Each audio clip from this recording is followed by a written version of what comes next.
You can train your brain to remember better, to learn faster, and to achieve mastery in anything you want in your life. And if you learn faster, you can have an unfair advantage over others.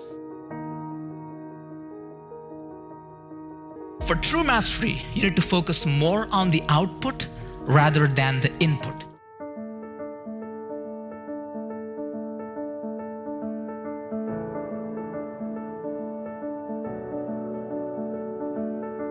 And here's my formula of how you can be a master at anything. The first thing is, of course, learn, which is what you already are doing. Now, the interesting thing is, when you are learning, you must ensure that the quality of input is really, really high. You must be paying 100% attention. But the problem is, when people are learning these days, what do? They do multitasking. Because of what? Because of the devices that you're actually holding right now, because of the phones that we have, people do multitasking. Just imagine, when you're reading a book, when you're watching a video, you have your phone nearby, and while you're reading, while you're learning, while you're understanding, and the phone message goes off, there's a notification goes off, what do?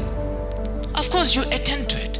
When you attend to it, what happened? What you just did, you killed your momentum. You messed up with the quality of input. Now, here's the thing. Your quality of input determines the quality of retention. How well and how long can you remember information? It also affects the quality of recall. That's the reason why my suggestion is, if you are learning something, at least for the time you're learning, you should be doing not multitasking, but the exact opposite of it, which is single tasking. Do one thing at one time, especially when it comes to learning. Stay away from distractions, pay 100% attention, and then you'll be well on your way to mastery. That's the first thing. The second thing is, of course, is reflect. Now, many people are in the rush to learn new things, which is good, but the problem is you also need to do reflect. What do I mean by that? After you learn something, pause for a while and ask yourself, hey, what's the takeaway from this thing? And how can I use this information in my life? How can I use this information in my work, in my family? When you pause, when you reflect, when you ask these questions, that's how learning solidifies. Otherwise, it's all just wasted. And after reflect, the next step is implement. And this is where the magic happens. And unfortunately, many people miss out on this thing. What they do is they go on learning new things, they get excited, and they feel good, they feel inspired, and they go on to learn something new.